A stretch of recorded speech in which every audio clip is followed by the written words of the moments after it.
Wow,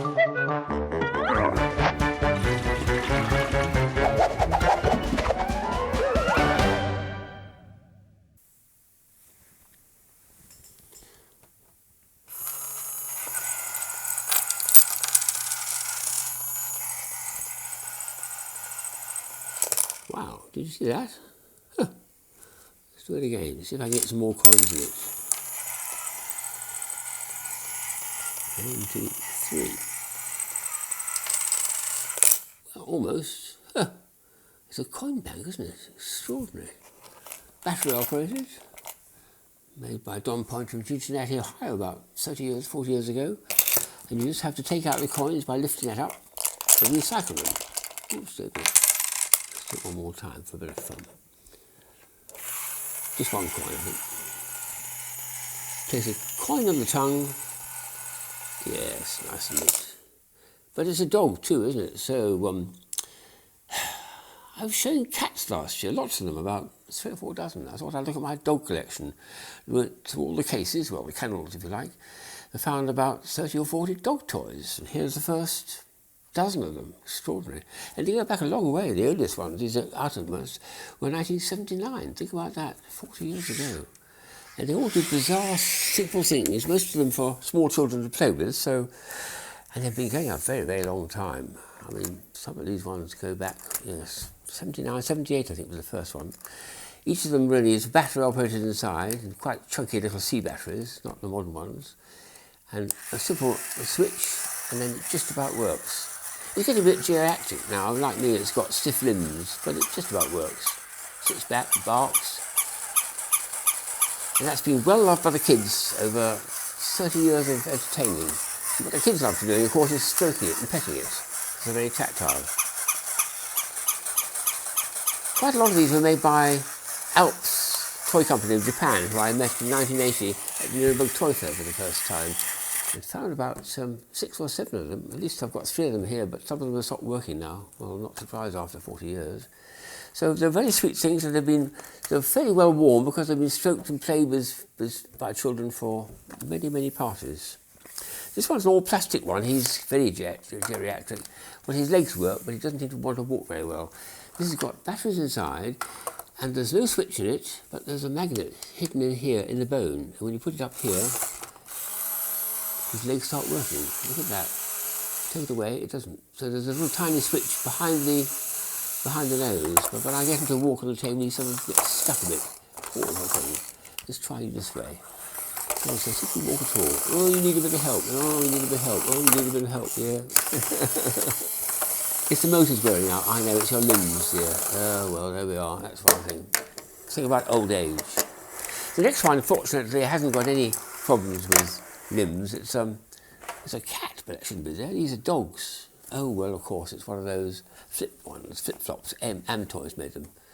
So when I put it in front of kids, this is 30 years ago, one bright kid said, oh, I got the idea, mister. Woof, meow, woof, meow, woof, meow, woof, meow, yes. It's a charming one which Toys of America made sometime in the early 80s, and they made about 6 of them, doing different transformations. But a little kitten into a little puppy was one of them, which I homed in on. I thought was a nice one. Here's going back to large batteries and things. Look at this one here. Have you ever seen a D battery before? Great big chunky things. Look at that, extraordinary. That's what this one needs. This would be about 1978, I think, this one. Let's have a see what it does.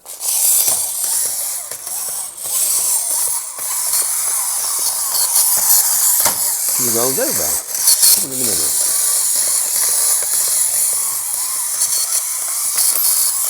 Oh, finger was falling off. Ah.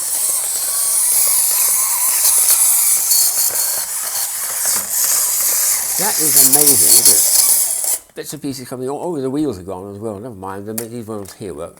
So you can see the problem was old toys that have been well loved by the kids. None of them are pristine because they've been so much enjoyed. Where that one goes back, I'm not sure. That's part of life, isn't it?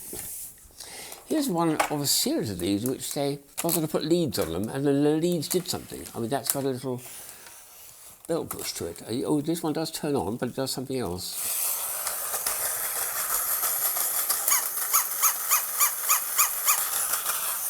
Here.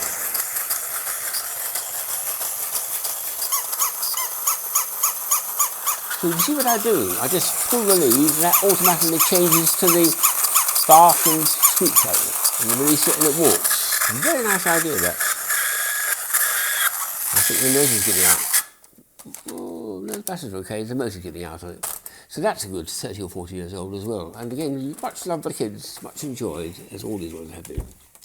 There's some wind-ups here, which are quite sweet. There's very bizarre ones, actually. This is, I think, the early 80s. It's just a little simple wind-up, and when you wind it up, and he doesn't go off the edge of the table. He's got one of those, he's got a wheel driving here and a wheel going sideways. When he reaches the edge of the table like that, he'll immediately turn around and come back on again. So let's wind him up a bit more. And you can't get him to fall over the table. He just winds away. And again, dear. Fall off. No, you won't fall off. That's right, because of the side wheel. Nice one, though. Well, this one here, well, that's how it should be. No, not at all. It's actually got some legs in the air. Look at this, extraordinary. Wind it up. There's legs in the air going like that, but the legs shouldn't be in the air because he's walking on his hands. That's the idea of the thing. He's walking on his hands and that's his feet. Very bizarre, very bizarre. A little wind-up toy with a most peculiar design to it. The idea is he's walking on his hands. Sweet. Here's another wind-up toy which I got when I was in Spain at the Blended Toy Fair in the early 80s. It's a very charming one because, again, it's a wind-up. It's got two lovers. They're either going on honeymoon or they're about to go and get married. I don't know what it is, but they're certainly very fond of each other because they have a lovely kiss and squeaky noise as you let it run.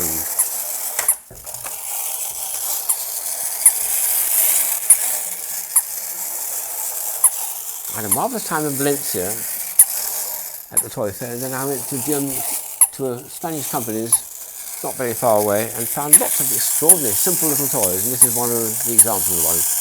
Unlike any other one from the rest of the toy collection. So that's a nice discovery. Here's a very simple one which is meant for, I think, very, very small tots. It's not, there's no batteries in it, there's no motors and no electrics, no wind-ups. It's simply a push. And you get your hand around it. A small child will put their hand around it and go across the table as if it's leaping like a frog. And I love the way the tail goes back and down, but that's just loose. The tail just loose a bit. But that's a charming small thing for very, very small kids who are just learning to grip things for the first time. Nice design. Yes, good one, well done. And here's another battery operated one, which is going to turn over. I think we'll have a go. It's got small batteries, but we'll see what happens.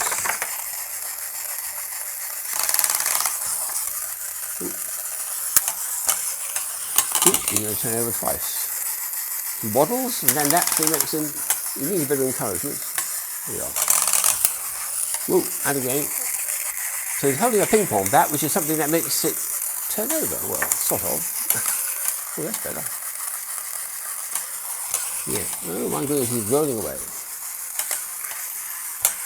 There's something to like small children, and as you see from the wear and tear in the coat, it's had a lot of small hands stroking it and saying, good doggy, etc., etc. So that's the feature of these toys, really. And this one here, again, it's a very, very early toy, and it's two C batteries. And when you just pull the thing here, I think it then walks. Is it like that? Yes. Come on, dear, let's have you going. There's no switch on the bottom, so the switch must be here. Oh dear, yes. I was thinking when I was putting these toys together, these toys are 40 years old, but hang on a sec, a dog is supposed to age 7 years in each human year, so 7 times 40 is 280. So this dog is somewhere between 200 and 300 years old. Pretty good, isn't it? Would you be able to do that at the age of 280? Well, he is. Extraordinary. Still going. And that switches him off. So the collection is burgeoning, but these are the very earliest ones from my early collection, of about the first decade, I think it was, of dog toys. There's plenty more to come. It's very pleasing to see some of them, after all these years, still working. a few of them had a dash hard to make them actually wake up, etc., etc., or to get the electronomes inside to move around. But it's nice to see that the designers and the engineers making these toys have made a good job of it, because 4 decades later, quite a few of them are still working. Bow wow, more to come.